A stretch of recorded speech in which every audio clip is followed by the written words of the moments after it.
pick dinner tonight by using just one pot. Doesn't that sound nice? Less to clean up. Well, my next guest says she can teach you how to make an entire meal of meat, grains, vegetables, from start to finish, all in the same pot. In fact, she's written a whole book on the topic titled Glorious One Pot Meals. And this morning, Elizabeth Yarnell is joining me live in studio to show me how it's done. Elizabeth, good morning. Good morning, Natalie. Okay, I love this concept because I hate doing dishes. Well, this is perfect for you then because there's only one pot to clean. Great. Okay, well, tell us what you're making. Okay, well, all of my meals cook in a Dutch oven, which looks like this. This is a cast iron Dutch oven. Any cast iron Dutch oven will do. I've got one of those. Mine's a little bigger even. It doesn't have to be enamel coated, but it makes it a little bit easier. I'm just going to give it a quick little spray, and I want to make sure I spray the top because that's going to be a cooking surface. Just an olive oil? It's just an olive oil spray. Okay. Do you have to do that so that things don't stick? Well, it just enhances the non-stick properties of the pot. So the first thing I'm going to do is put in some slices of red potato. These are just regular boiler potatoes. And it doesn't matter how thickly you slice them at all. And as you notice, I don't peel them because if you want to peel a potato, it's no longer a whole food. And I am all about whole foods and healthy eating, all that kind of stuff. Exactly. So I'm just going to put some potatoes in here in a nice little layer. And I'm going to give it a quick little sea salt and pepper seasoning. Not a lot, because this method of cooking totally intensifies the spices. So the next thing I'm going to put in is Copper River salmon. And you're putting this on top of your potatoes? Does it matter how you layer this? It does. The layering is really important. And that's what I teach you all about how to do when I teach this. How is this different as you're going to spray a little more olive oil than a crock pot? This is like the anti-crock pot method. With the crock pot, you know, you have to put it in the morning. With a little lemon on there. A little bit of lemon zest.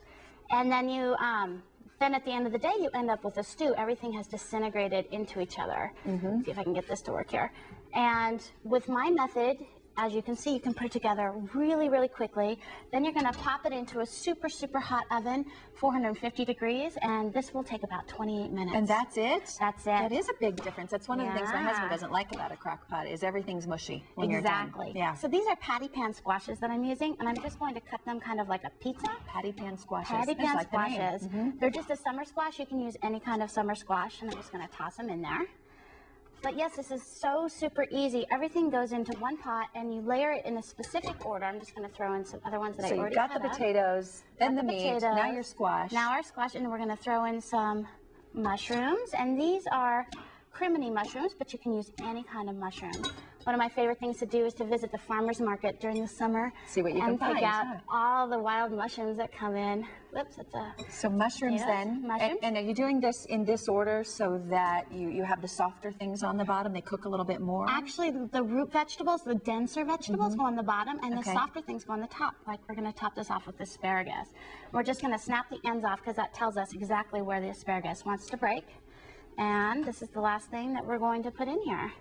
As much asparagus as you want. Asparagus will come out. Any water, any other juices that you put in there? No, liquid. And their own natural juices? So you want to make sure that nothing is hanging over the sides. Okay. And then you want to cover it up with a clean seal like that and pop it in the oven. You said 20 minutes? This is actually closer to 30 minutes, like 28 but still, minutes. That's great. Yeah, so you have now your complete meal. It's totally healthy. How many different recipes do you have in your book? I don't know. There are more than 60. So same idea with many different things. Exactly, but some of them have sauces and some of them have rice or pasta. Fantastic. They're all different. So let me ask you, I have a little bit larger Dutch oven like that. Does it work, or do you have to have that very small so that it fits just right? It does work. If you have a larger one, you just have to keep a couple things in mind while you're cooking it and pay a little bit more attention to the time. Well, terrific. Love the concept. Well, thank you. Thank you so much for coming in. Thanks for having me. And for more information about Elizabeth or her book, we have linked it to our website, cw2.com, under the As Seen On icon.